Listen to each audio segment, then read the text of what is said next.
जय हिंद दोस्तों, मैं नवीन शर्मा आप सभी का स्वागत करता हूं। आशा करता हूं आप सब एकदम अच्छे होंगे, एकदम बेहतरीन होंगे।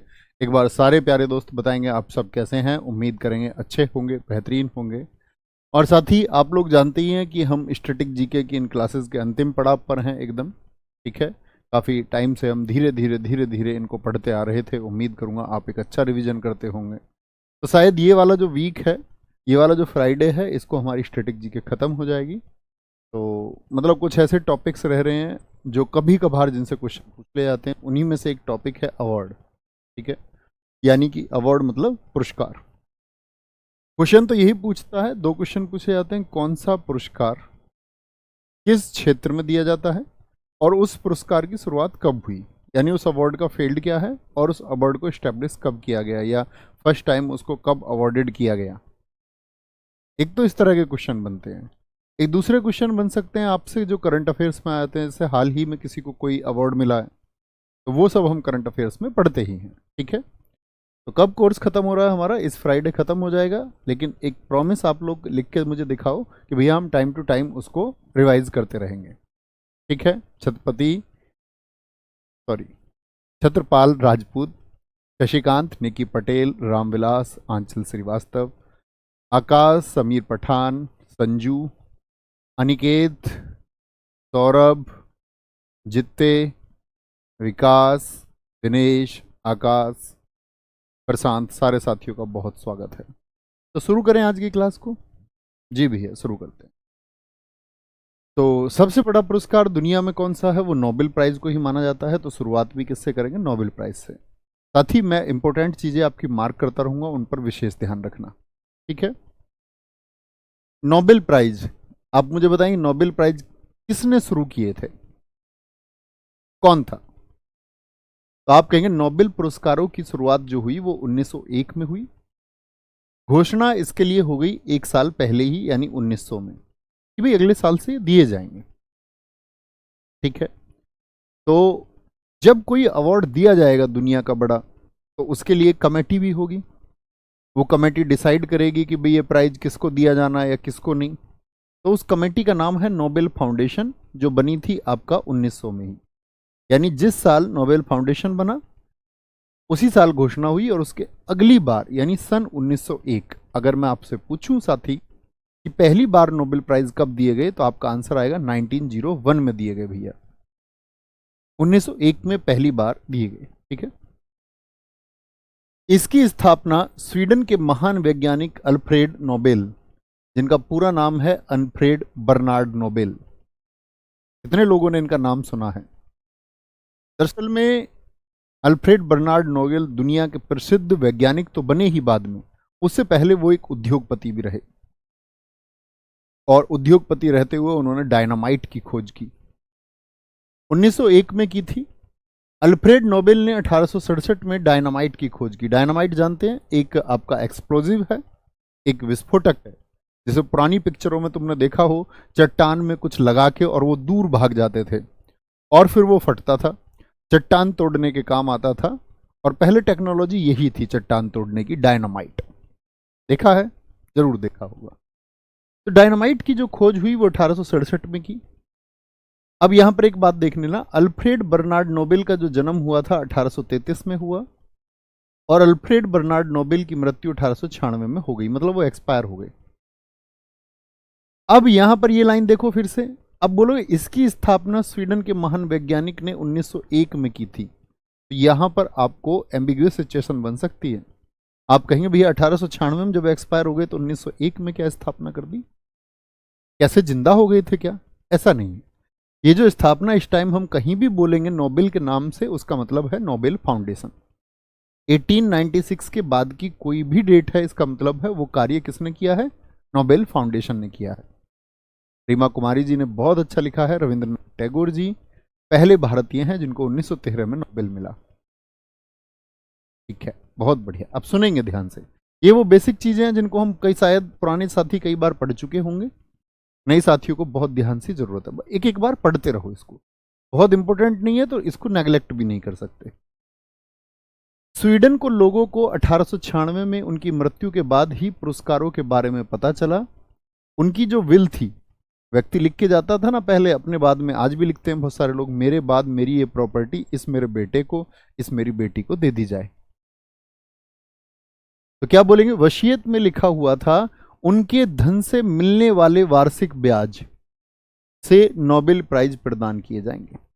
अब ये बात समझने की है, वार्षिक ब्याज समझ रहे हैं, एनुअल इंटरेस्ट जो उनके पैसे का मिलेगा। आपके जो पैसे हैं वो बैंक में जमा होते हैं, जानते हैं, बैंक उन पर क्या देता है, ब्याज देता है। हर देश का बैंक ब्याज देता है, तभी तो आदमी बैंक में पैसे जमा करता है।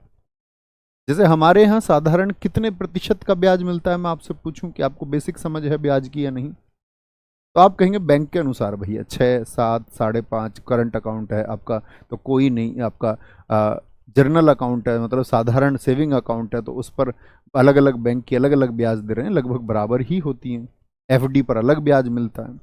तो कहने का मतलब है, मान के चलिए नोबेल के अगर 100 रुपये बैंक में जमा थे तो उन 100 रुपये पर ब्याज मिलता था, हमने मान लिए कि 10 रुपये क्या है, इंटरेस्ट है।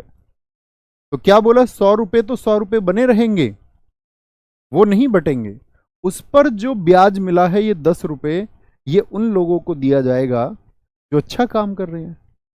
अब अच्छा काम कर रहे हैं तो किस फील्ड में कर रहे हैं, किस फील्ड में कर रहे हैं, तो यह शुरुआत में 5 क्षेत्रों में दिए जाते थे। कितनी फील्ड में, बड़ा पूछा जाता है। नोबेल प्राइज शुरुआती दौर में कितने क्षेत्रों में, 5।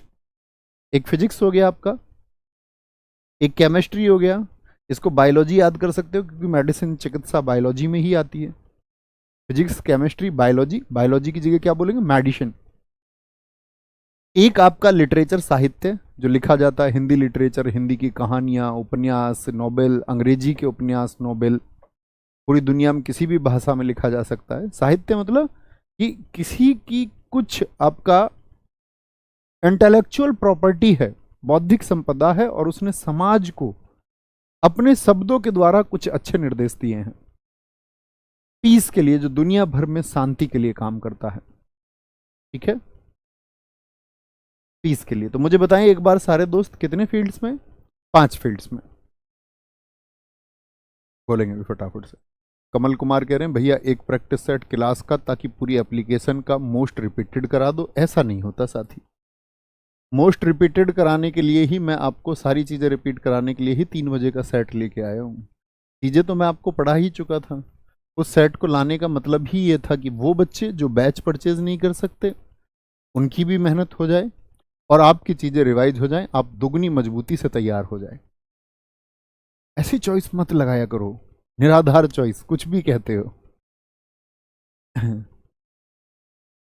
फिर उन लोगों के चंगुल में आ जाते हो जो एक ही बार में चीजें नहीं कराते। ठीक है, तो कितनी फील्ड्स थी भाई साहब, बताएंगे जरा कौन कौन सी फील्ड। एक तो मैंने बताया P4 फिजिक्स केमिस्ट्री, बायोलॉजी के नाम पर मेडिसिन PCM हो गया, एक आपका साथी पीस हो गया फिर से, और एक हो गया आपका लिटरेचर यानी कि साहित्य, शांति, मेडिसिन अर्थात चिकित्सा, केमिस्ट्री अर्थात रसायन के क्षेत्र में, P4 फिजिक्स के क्षेत्र में। याद रखेंगे, आगे आते। 1967 में घोषणा हुई कि नोबेल पुरस्कार अब अर्थशास्त्र यानी कि जो छठा क्षेत्र है के लिए प्रदान किए जाएंगे, छठे क्षेत्र के लिए। बहुत बढ़िया वैभव अग्निहोत्री। तो कब घोषणा होती है, यानी मुझे बताओ कि जब नोबेल ने स्वयं घोषणा की तो क्या नोबेल प्राइज इकोनॉमिक्स के लिए दिए जाते थे। आप कहेंगे नहीं भैया, 1901 से नहीं दिए गए, 1967 में डिक्लेयर किया गया, 1968 में फाउंड किया कि भैया कैसे, पैसा कौन देगा। अब नोबेल ने तो बोला नहीं अपनी विल में, तो पैसा कैसे दें इनको, तो उन्होंने तो कह दिया कि ये 5 फील्ड है, इंटरेस्ट का पैसा इनमें बटेगा। अब इनको पैसे कौन देगा, अगर छठा क्षेत्र जोड़ रहे हैं तो नोबेल तो इस टाइम पे नहीं है, तो ये लोग अपनी मर्जी से जोड़ रहे हैं। जी भैया, तो सबसे पहले अर्थशास्त्र के क्षेत्र में जब दिया गया नोबेल प्राइज, ये डेट आपको याद रखनी है 1969, बड़ी पूछी जाती है। नोबेल पुरस्कारों की राशि चेंज होती रहती है, इस पर फोकस नहीं करना। जैसे पिछली बार आपका लगभग प्रत्येक नोबेल जो 2023 में नोबेल मिले, हर एक व्यक्ति को लगभग 11 साढ़े 11 करोड़ रुपए मिले, लगभग। वो मतलब ब्याज दरें जैसे बदलती रहती हैं तो उसके हिसाब से फ्लक्चुएशंस उसमें होते रहते हैं। पहले 5 क्षेत्रों की जो पुरस्कार राशि है नोबेल फाउंडेशन, क्योंकि उसी ने घोषणा की तो वो देता है। अर्थशास्त्र की जो पुरस्कार राशि है, क्योंकि नोबेल ने इसकी घोषणा नहीं की थी, तो ये साथी स्वेरिजेस रिक्स एक बैंक है, ठीक है। स्वीडन का ये बैंक स्वेरिजेस रिक्स बैंक, ये क्या करता है, नोबेल पुरस्कार की राशि देता है। क्या बात समझे, जिनकी घोषणा नोबेल ने कर दी उनकी तो पैसे नोबेल फाउंडेशन ही देगा। अब इनकी घोषणा की किसी और ने तो पैसा कोई और देगा। कौन है जी, वो स्वेरिजेस रिस्क बैंक है। बात क्लियर है, कोई दिक्कत? बहुत बढ़िया। प्रत्येक वर्ष अक्टूबर में नोबेल पुरस्कारों की घोषणा होती है। जैसे कि अभी 2024 की कब घोषणा होगी, जब अक्टूबर आ जाएगा कि भैया किसको मिलेगा। ओस्लो में होती है, ओस्लो में होती है। अमित कुमार वर्मा जी का अच्छा क्वेश्चन है, कह रहे भैया स्टैटिक का रिवीजन कैसे करें। भैया पंखे पे अपने पैर चुपका के नीचे की तरफ गर्दन करके किताब हाथ में नीचे की तरफ लटकी हुई होनी चाहिए, इस तरह से रिवीजन करना है। बड़ा अच्छा रिवीजन होता है। इस तरह मैं भी ऐसे ही करता था। पंखे पे आपके पैर होने चाहिए, शर्त ये है ना, चिपका के, जैसे चमगादड़ चिपका के रखती है। बेटा आप कब बड़े होंगे, मैं आपसे हर दिन रिवीजन के लिए बोलता रहा हूं। मैंने अगर आपकी 60 कक्षाएं ली होंगी, 50 कक्षाएं ली होंगी, तो मैंने 40 में रिवीजन के लिए बोला होगा। आप आज पूछ रहे हैं रिवीजन कैसे करना है, पहले ही दिन बताया कैसे करना है। प्लीज अच्छे स्टूडेंट बनिए, नहीं तो भीड़ में खो जाओगे। प्रत्येक वर्ष अक्टूबर में नोबेल पुरस्कारों की घोषणा होती है। ओस्लो, मुझे बताएं ओस्लो किसकी राजधानी है? ओस्लो किसकी राजधानी है? नॉर्वे की राजधानी है। बुद्धू बच्चों के जैसा बिहेव मत किया करो, दुनिया में बुद्धुओं की बहुत भीड़ है, ठीक है। ये पुरस्कार प्रत्येक वर्ष 10 दिसंबर को स्टॉकहोम, जो कि स्वीडन की राजधानी है, में दिए जाते हैं, क्योंकि 10 दिसंबर को ही क्या हुआ था, अल्फ्रेड नोबेल की मृत्यु हुई थी, इसीलिए 10 दिसंबर को चुना गया है। शांति का नोबेल पुरस्कार बिना घोषणा के दिया जाता है, क्यों जी? अभी तक की बात क्या समझे? घोषणा कब होती है, डिक्लेयर कब किया जाता है? सारे दोस्त बताएंगे डिक्लेयर किस मंथ में होता है? घोषणा अक्टूबर में। और अवार्ड दिए कब जाते हैं भैया? अक्टूबर की घोषणा होने के बाद 10 दिसंबर को। घोषणा जो होती है वो साथी कहां पर होती है? ओस्लो में, और दिए जाते हैं स्टॉकहोम में, ठीक है। लेकिन शांति का एक नोबेल पुरस्कार, 6 फील्ड में से शांति का जो नोबेल पुरस्कार है वो बिना किसी डिक्लेरेशन के दिया जाता है, बिना घोषणा के। बिना घोषणा के दिए जाने का मतलब है क्या भैया इस पर कोई डिस्प्यूट्स रहे हैं? हाँ, नोबेल पुरस्कार शांति के क्षेत्र में कई बार विवादित रहा है। जैसे अरब कंट्रीज ने तो एक बार ओबामा का विवाद कर दिया था, ओबामा को शांति का पुरस्कार मिल गया। उन्होंने बोला नहीं तो दुनिया मिसाइल दगवाई है, इतने लोगों को मरवाया है इन्होंने, आतंकियों को, इनको शांति का नोबेल पुरस्कार कैसे मिलेगा है? तो मतलब ये बहुत विवादित रहा। इन्होंने कहा भैया इसको घोषणा ही नहीं करते, चुपचाप देंगे। तो शांति का नोबेल पुरस्कार नॉर्वे की राजधानी ओस्लो में, देखो कितना इंपॉर्टेंट फैक्ट बना। जहां बाकी सब पुरस्कारों की घोषणा होती है वो जगह है ओस्लो, नॉर्वे की कैपिटल है। वहां पर शांति का जो नोबेल पुरस्कार है उसको दिया जाता है। इसे नॉर्वेजियन नोबेल कमेटी है, एक नॉर्वे की ये संसद है, पार्लियामेंट है, स्टोर्टिंग। नॉर्वे की संसद का क्या नाम है? स्टोर्टिंग। आप पढ़ते होंगे ना पॉलिटी में, विभिन्न देशों की संसद के नाम। जापान की डाइट है, अफगानिस्तान की संसद का नाम स्टैटिक जीके में हमने पढ़ा सोरा है ना। बहुत बढ़िया मनीष कोहली जी, बहुत थैंक यू मेरे भाई। बाकी सभी अन्य पुरस्कार स्वीडन की राजधानी स्टॉकहोम में दिए जाते हैं, ये बात मैंने बता दिया। एक क्षेत्र में अधिकतम 3 लोगों को नोबेल पुरस्कार दिया जा सकता है। कितने क्षेत्र लोगों को? एक क्षेत्र में। तो भैया 3 को देना जरूरी है? मैंने बोला मैक्सिमम 3 को। जैसे मान के चलिए फिजिक्स के लिए नोबेल पुरस्कार दिए जा रहे हैं, कॉन्सेप्ट समझना, फिजिक्स के लिए नोबेल पुरस्कार दिया जा रहा है, तो मैक्स कितने लोग हो सकते हैं? 3 लोग। अब ये जरूरी नहीं है कि 3 करने हैं, हो सकता है नहीं मिले उन्हें लायक आदमी 1 ही मिले, हो सकता है उनको लायक आदमी 2 मिले, और मैक्सिमम 3 का तो है ही। 3 आदमी मिलते हैं तो उनको भी सेलेक्ट कर लिया जाएगा। सोचिए, अगर एक आदमी होता और नोबेल प्राइज का पैसा उसको मिलता तो फिजिक्स के फील्ड का 100% पैसा ये ले लेता, कोई दिक्कत ही नहीं थी भाई। फिर तो जो फिजिक्स के लिए पैसा जाता, 5 क्षेत्र नोबेल ने बताए, उनका जो पैसा आया ब्याज मान के चलिए 100 रुपये आया, तो 5 फील्ड तो उन्होंने बताए, तो 100 रुपये को भाई 100 रुपये इंटरेस्ट, मैंने बताया था आपको 20 रुपये इंटरेस्ट, कि 100 रुपये उनके टोटल पैसे मान लिए हमने, और 20 रुपये ब्याज आया। और उन्होंने कितने फील्ड बताए थे? 5 क्षेत्र उन्होंने बताए थे। तो 5 क्षेत्रों में कितने कितने रुपए बटेंगे बताना जरा। तो आप कहेंगे भैया ईच एंड एवरी फील्ड के लिए कितने, 4 रुपए हो जाएंगे। तो अगर एक आदमी फिजिक्स के लिए चुना जाता तो 4 रुपए ले लेता। 4 रुपए का मतलब एग्जाम्पल है सिर्फ, ठीक है, वो करोड़ में वैल्यू है लगभग। अगर 2 आदमी होते तो कितने कितने परसेंट मिलता? 50% मिलता। दोनों को कितना मिल जाता? 50-50%। इसमें भी कोई स्थिति दिक्कत की नहीं है, बड़ी क्लियर सिचुएशन है भैया। दिक्कत आती है अगर 3 आदमी हो जाएं, तो एक सिचुएशन तो ये है कि 33 सही 1/3%, 33 सही 1/3%, और 33 सही 1/3%।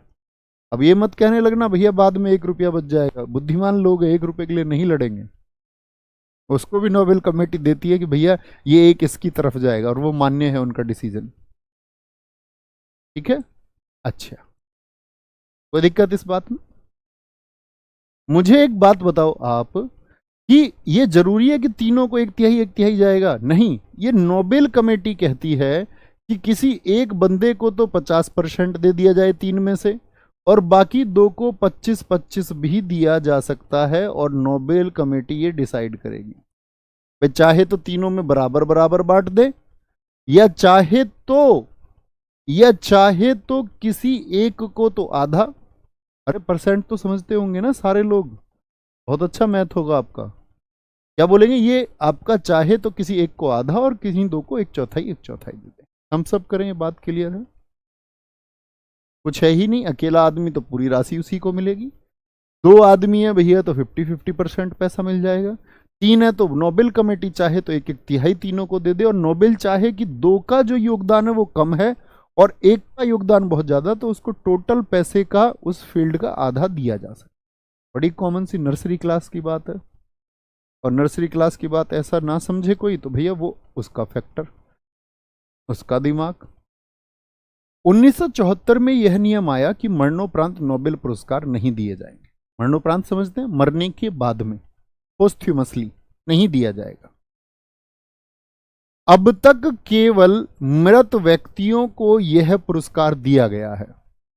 अजीत कुमार जी ने बड़ा अच्छा फैक्ट लिखा है, उन्होंने कहा भैया इस हिसाब से तो मैक्सिमम 18 लोगों को दिया जा सकता है। जी भाई साहब, आपने एकदम ठीक कहा है भाई, 6 फील्ड है, मैक्सिमम 3 को दिया जा सकता, तो 18 को दे सकते हैं मैक्सिमम। अब तक केवल 2 मृत व्यक्तियों को, भाई 1974 में नियम आया तो इससे पहले क्या दिया गया? डैग हैमरसोल्ड याद हैं? कहां पर पढ़ाए थे मैंने, मैं आपसे जानना चाहूंगा। कौन थे डैग हैमरसोल्ड? और एरी एक्सल, इसको कहते थे हम एरी डॉग मर गया, 1931 1961, ठीक है। मोहम्मद अरशद कह रहे हैं सर जी एक डाउट है, घोषणा ओस्लो में होता है और स्वीडन में दिया जाता है, कंफर्म कर दीजिए ना। भाई मैंने तो यही बताया था, कंफर्म कैसे तुमको मैं घर आके करूं? अरशद आप तो एक अच्छे स्टूडेंट की तरह लिखते हैं, इतनी बेसिक चीज के लिए उसी चीज को दोहरा रहे हैं। अब ऐसा तो नहीं बोलोगे जी 2 मृत व्यक्तियों को मिला, एरी एक्सल 1931, डैग हैमरसोल्ड 1961, कंफर्म कर दीजिए ना। इसका क्या मतलब हुआ भाई? ठीक है, मत दिखाओ इनके कमेंट किसी के, अच्छे बच्चों के लिखाओ। तुम बुद्धू तो नहीं हो गए हो पढ़ते पढ़ते? महासचिव हैं यूएन के, निकिता एकदम सही आंसर आपने दिया है, खुशी सही आंसर दिया है, मोहित भाई सही आंसर दिया है, हर्ष आपका आंसर गलत है, नाटो से बता रहे हैं डैग हैमरसोल्ड को। शालिनी चौधरी यूएन के सदस्य बता रही है, ऐसे नहीं बोलना यूएन के सदस्य, बोलना महासचिव थे। बहुत बढ़िया कमांडो तोमर, बहुत अच्छी बात, आपकी मेहनत है भाई, ये शाबाश। मोनू कुमार जी, अजीत कुमार भाई एकदम सही आंसर है। टीकम यादव जी बहुत शानदार उत्तर। अर्चना, वेरी गुड। आगे एक कह रहे हैं भैया खान अब्दुल गफ्फार खान को भी मिला था ना? नहीं अनूप, उनको भारत रत्न मिला।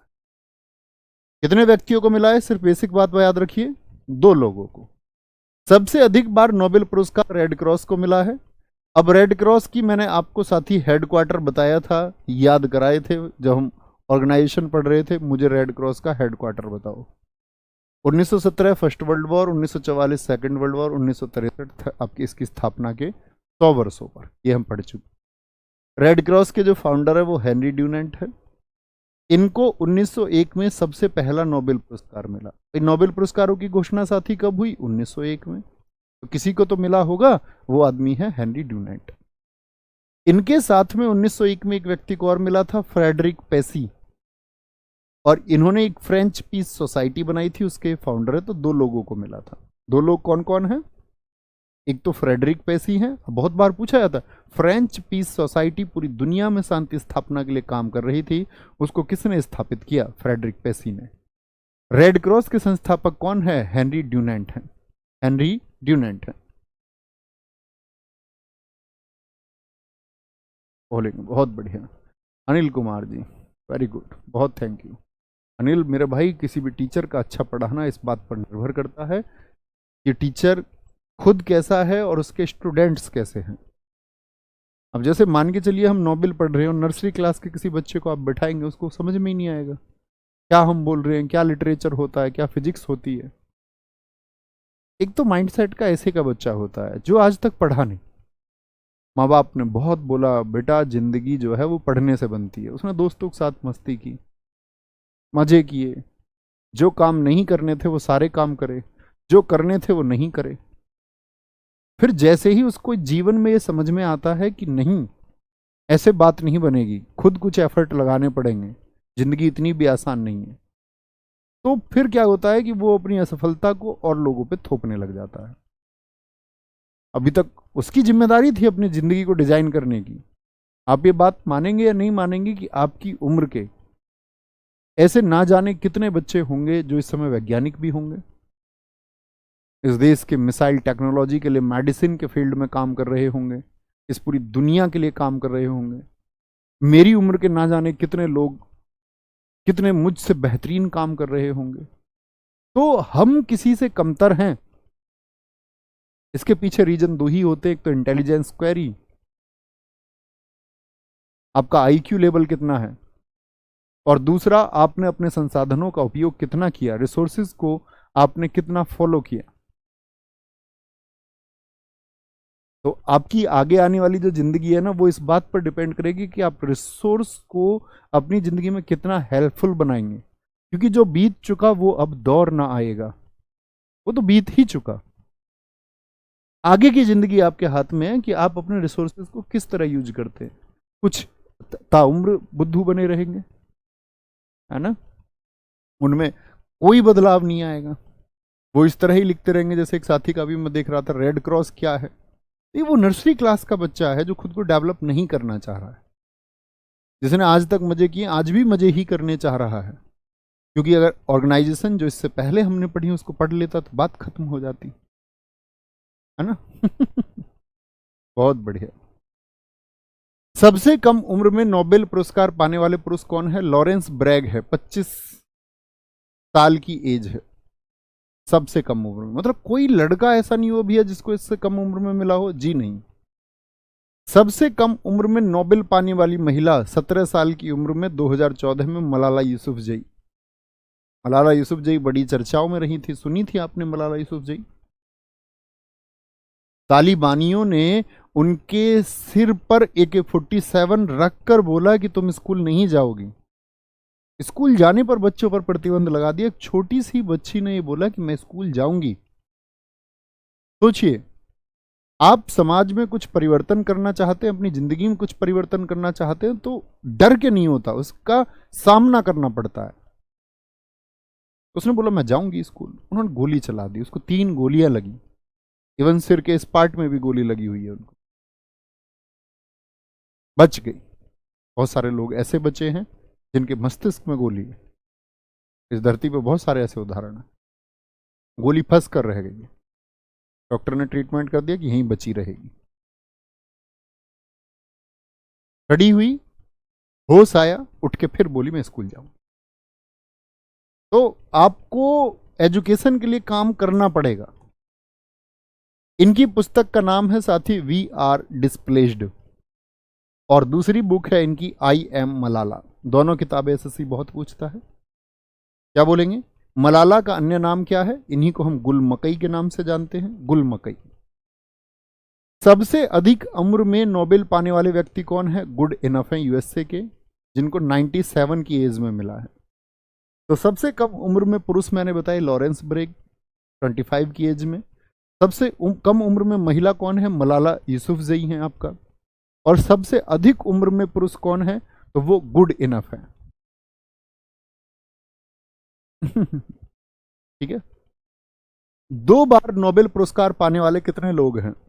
एक बार तो बहुत लोगों को मिला। तो क्वेश्चन बनता है, निम्नलिखित में क्वेश्चन देगा आपको, ऐसे क्वेश्चन लिख के दे देगा कि निम्नलिखित में से कौन व्यक्ति जिसको 2 बार नोबेल पुरस्कार मिला है। एक तो ऐसे एक लिख के दे देगा निम्नलिखित में से कौन व्यक्ति जिसको 2 बार नोबेल पुरस्कार नहीं मिला है। ये भी बताना पड़ता है बच्चों को कि क्वेश्चन ऐसे पूछा जा सकता है, और नहीं तो क्वेश्चन का कोई मतलब नहीं बनता। मैडम क्यूरी किस क्षेत्र में? देखो ध्यान से, पहली बार 1903 और 1911।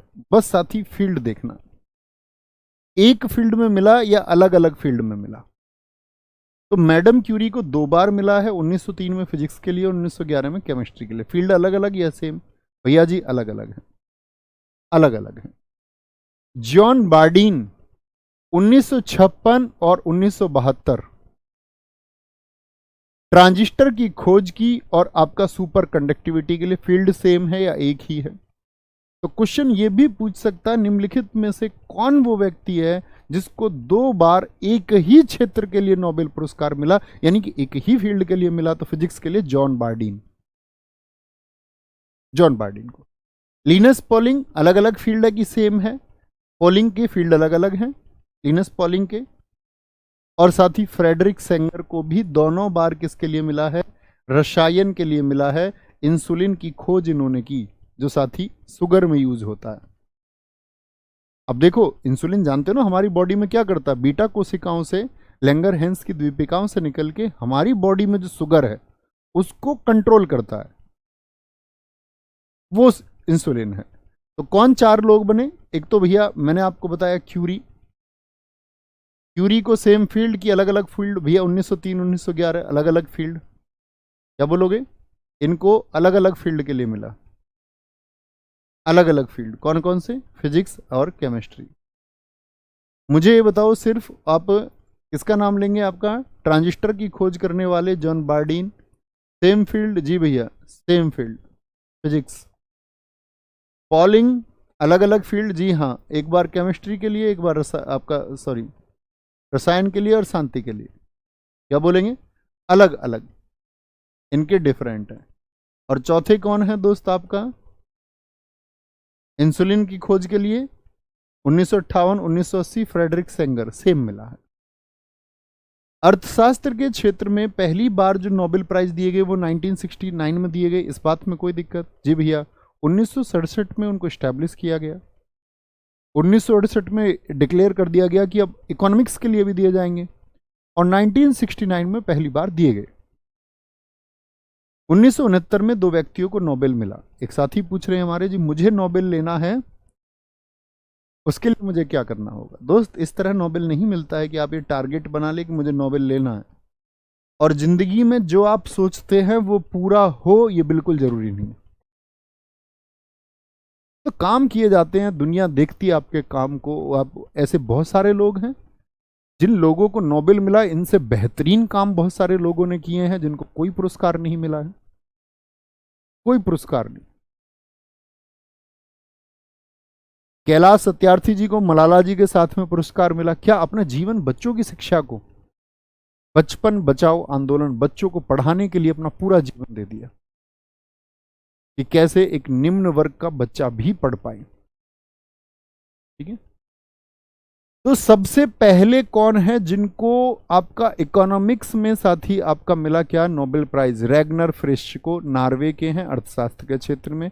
और इनके साथ में थे जॉन टिनबर्गेन नीदरलैंड के। तो रैगनर फ्रिश, ये नाम भूलना मत भाई कि अर्थशास्त्र में सबसे पहले किसको मिला, कि अर्थशास्त्र में सबसे पहले किसको मिला। फिर क्वेश्चन आएगा नोबेल पाने वाले इंडियंस, नोबेल पुरस्कार पाने वाले भारतीय। तो सबसे पहले कौन है, इन्हें लिटरेचर के फील्ड में मिला, ये याद रख लेना। किस फील्ड में मिला, लिटरेचर के फील्ड में। कितने दोस्त बता पाएंगे इनकी बुक का क्या नाम है।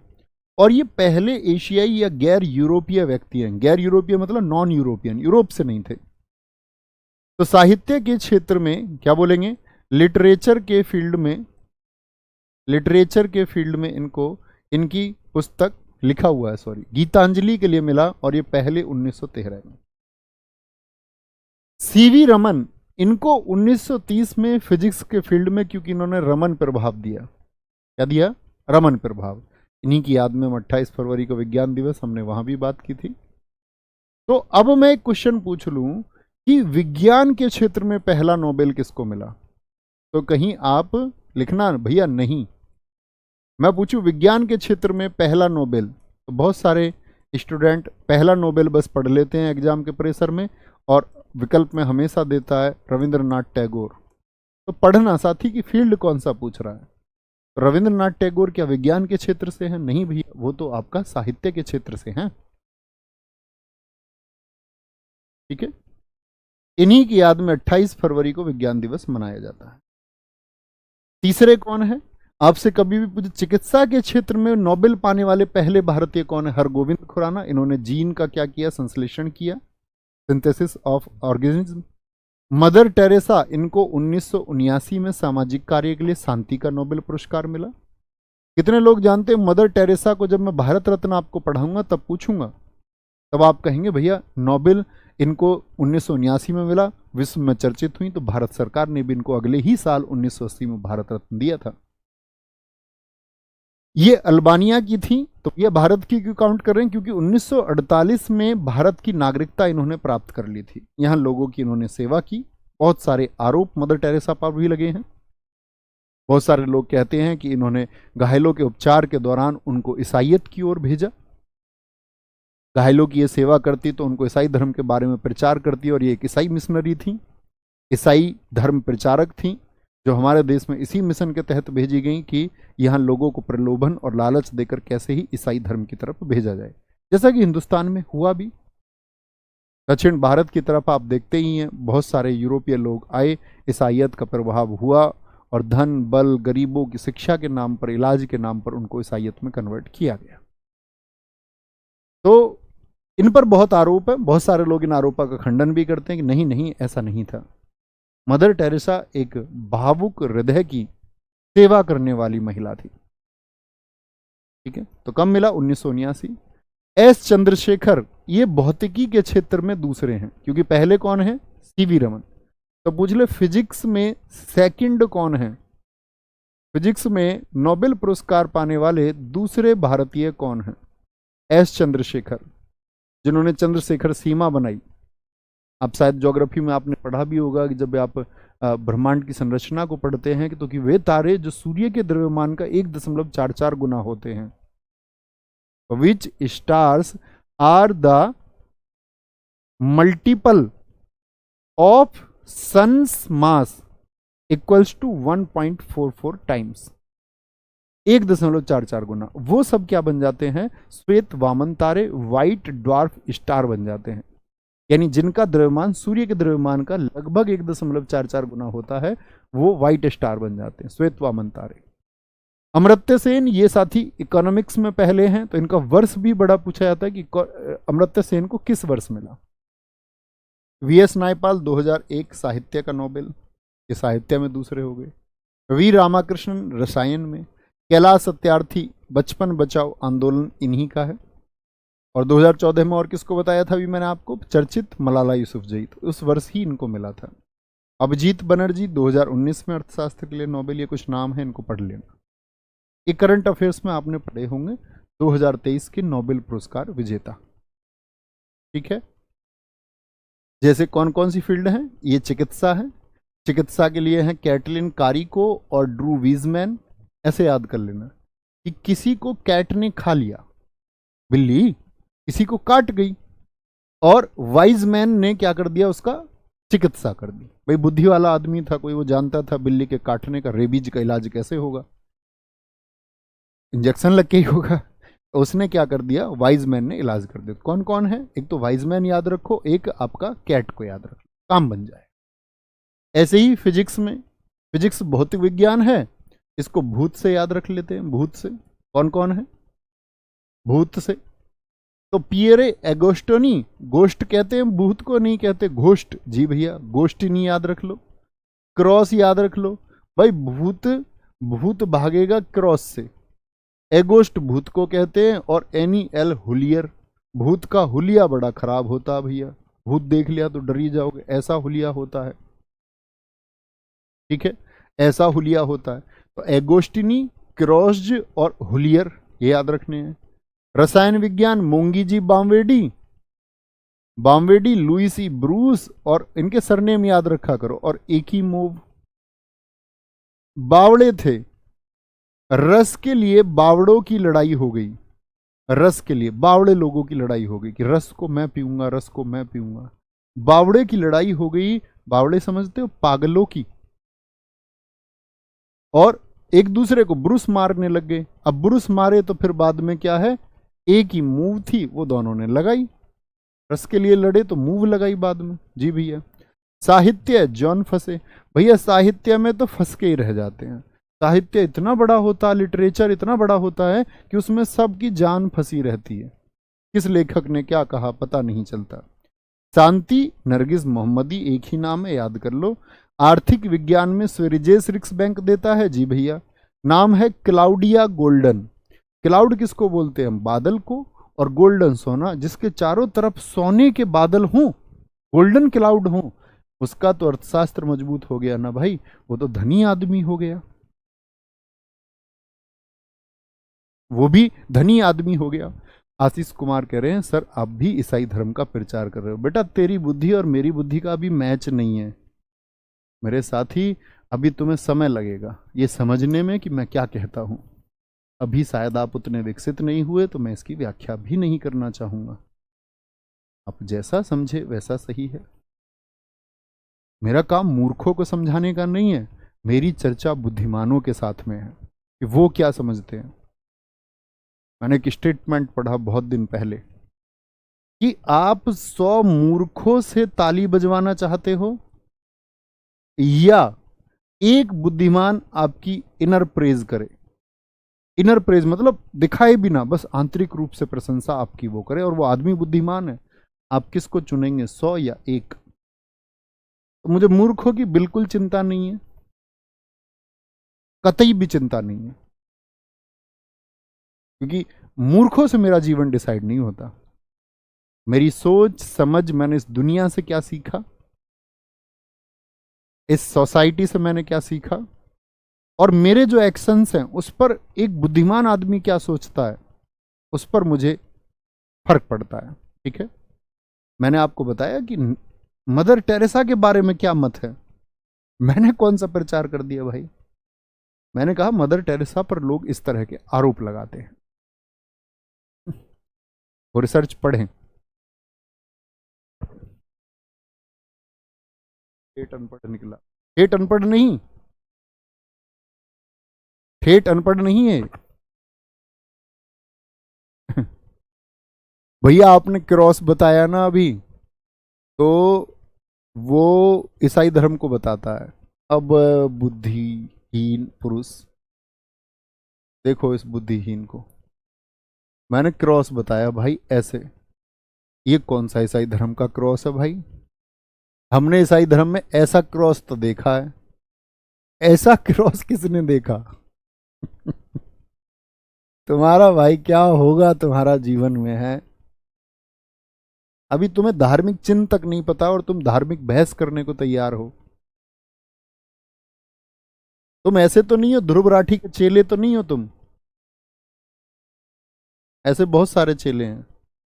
अभी तक ये पूरा देश राहुल गांधी को किसी और नजर से देखता था, अब यहां मुझे पार्टी के पक्ष का व्यक्ति मत बताना, मैं दोनों पक्ष रखूंगा। अभी तक ये पूरा देश राहुल गांधी को मतलब ऐसे मानता था कि देश के लिए एक बहुत नेगेटिव आदमी है। एक आदमी आया, ध्रुव राठी, यूट्यूब पर, क्योंकि फॉलोअर्स बहुत ज्यादा हैं, आके उस आदमी ने कहा कि राहुल गांधी की इमेज बनाने का प्रयास नहीं किया, जिसकी इमेज बनी हुई है उस इमेज पर क्वेश्चन मार्क लगा दिया और side by side Rahul Gandhi को पॉजिटिव भी दिखा दिया। तो पूरा देश कहने लग गया कांग्रेस जिंदाबाद। तो मैं आपसे ये पूछना चाहता हूं, आपका खुद का इंट्यूशन, आपकी खुद की सहज बुद्धि कहां है? कल कोई आएगा वो कहेगा नरेंद्र मोदी सबसे बढ़िया आदमी, कल फिर कोई आएगा वो कहेगा राहुल गांधी सबसे बढ़िया आदमी। तो आपका खुद का इंट्यूशन कहां गया? आपका खुद का सोचना विचारना, आपके विचार विमर्श कहां गए? यानी कि आप तो किसी और से इन्फ्लुएंस है, आप तो किसी और की वाणी बोलते हो, किसी और की बात तुम बोलते हो। अभी तक जो तुम्हारे लिए देवता थे 6 महीने पहले, वो इस देश के लिए सबसे बड़ा खतरा हो गए तुम्हारे लिए। जो सबसे बड़ा खतरा थे वो तुम्हारे लिए इस देश के रक्षक हो गए। किसकी वजह से? आपकी खुद की समझ की वजह से नहीं, किसी एक आदमी ने ऐसा आके बोला। तो मेरा ना तो पक्ष राहुल गांधी ना नरेंद्र मोदी, मैं ये कह रहा हूं कि आपको खुद सोचना होगा चीजों के बारे में। जब तक आप अपनी सहज बुद्धि का प्रयोग नहीं करोगे तब तक औरों के तलवे चाटते हुए औरों की वाणी आप बोलते रहेंगे। ये छोड़नी होगी तुमको। तब तुम एक छात्र हो, तब तुम इस देश का हिस्सा हो। इस देश के बारे में तुम्हें सोचना होगा। इस देश में बेरोजगारी की समस्या सरकारों की वजह से तो है ही, उसके जिम्मेदार हम स्वयं भी हैं, जो हमने प्रजनन को बढ़ाया है 4-4, 6-6।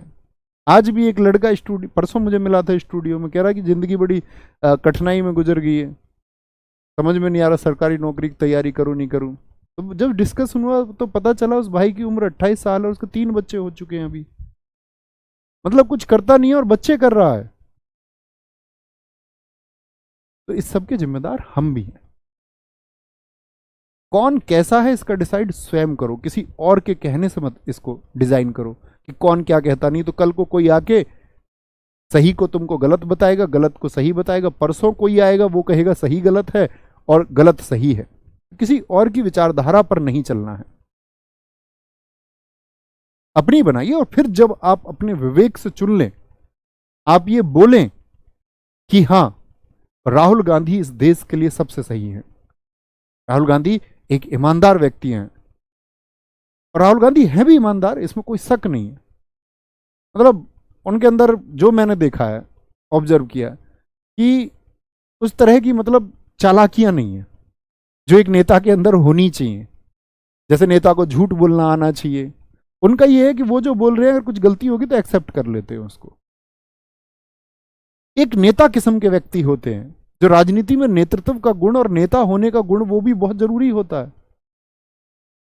नहीं तो लोग पूछते भी नहीं। आप बताइए इस देश में कितने ईमानदार लोग चुनाव लड़ रहे होंगे इस वर्ष लोकसभा का, कितने जीत के जाएंगे? आप कहेंगे कोई नहीं जाएगा भैया जीत के।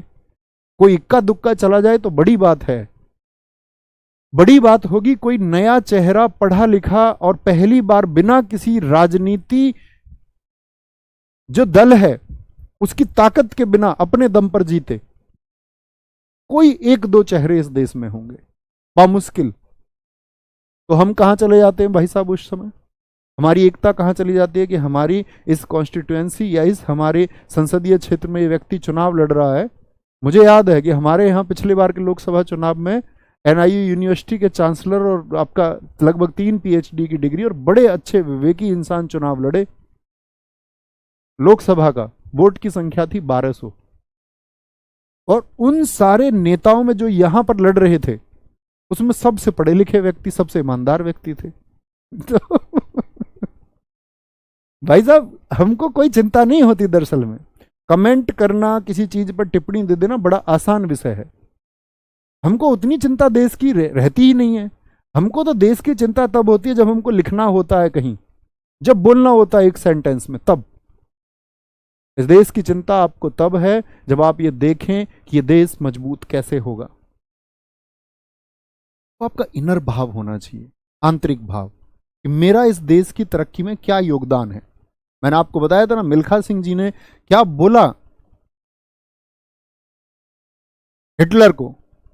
उन्होंने कहा कि मेरे देश का कर्तव्य नहीं है कि वो मेरे लिए क्या करेगा, ये मेरा कर्तव्य है कि मैं अपने देश के लिए क्या करूंगा। ठीक है, अब आते हैं साथी भारत रत्न पर। मेरा इतना समझाने का काम आपको है कि आपकी जिंदगी पर सबसे ज्यादा प्रभाव उन लोगों का पड़ेगा जिनसे आप इन्फ्लुएंस है। आदमी उसी की वाणी बोलता है जिससे वो इन्फ्लुएंस हो जाता है। तो आपको चुनाव करना होगा कि आप इन्फ्लुएंस किन से होते हैं। आपको किसी पक्ष में नहीं हो जाना है कि आप नरेंद्र मोदी के पक्ष में हो गए, राहुल गांधी के। आपको सोचना होगा एक ब्रॉड लेवल पे। नरेंद्र मोदी की कमियां हैं तो उन पे बात करनी होंगी, और नरेंद्र मोदी के अगर देश के प्रधानमंत्री के तर्ज पर हमें उन्हें सम्मान देना है इस देश में, तो वो देना होगा हमें। और उनकी जो साथी आपका ऐसी चीजें हैं जो उनको महान बनाती, उसके बारे में चर्चा करनी होगी फिर आपको, दोनों साइड। राहुल गांधी को सिर्फ आप नेगेटिव बोल के नहीं निकल सकते हैं। कुछ पॉजिटिव एस्पेक्ट्स हैं तो आपको सोचने होंगे, समझने होंगे। तो आपको एकदम से किसी एक के कहने से किसी की अपनी राय नहीं बदल लेनी है। ठीक है, बहुत बढ़िया। मैं मिल्खा सिंह जी का नाम बोल गया, मेजर ध्यानचंद जी ने बोला था, अभी मुझे ध्यान आया एकदम से। मैंने मिल्खा सिंह जी बोला था ना अभी, मिल्खा सिंह जी ने नहीं। हिटलर की तो मौत हो गई 1933 में। मिल्खा सिंह जी तो बहुत बाद के हैं। मेजर ध्यानचंद, ये मैं आपको बात बता रहा हूं किसमें नहीं यार, मैं ईयर में ही तुम मुझे राजनीतिक बातों में लगा रहे हो। मुझे एक मिनट रिमाइंड करने दो। मैंने शायद एक तो जी मिल्खा सिंह जी बोला, उनकी जगह करेक्ट करेंगे, मेजर ध्यानचंद जी ने कहा हिटलर से। और हिटलर मैंने अभी बोल दिया 1933 में मौत हुई। हिटलर की मौत 1933 नहीं, 1945 में हुई। 1933 में तो हिटलर जर्मनी का चांसलर बना था। किसने कहा था? ध्यानचंद जी ने। करेक्ट करेंगे इस बात। तो भाव समझना है हमको, वो ध्यानचंद जी कहें या मिल्खा सिंह जी कहें, उससे कोई बड़ा अंतर नहीं आता। बात का सार क्या है? सार ये है कि हम देश के लिए क्या करते हैं। ठीक है, तो भारत रत्न हमारा अगला टॉपिक होगा। यहां से हम पढ़ेंगे, भारत रत्न से काफी क्वेश्चन बनते हैं। ठीक है, ये पढ़ना और आगे बढ़ना। ठीक है, तो ख्याल रखिए अपना बहुत सारा। बाय बाय, टेक केयर, जय हिंद, जय भारत, थैंक यू, नमस्ते।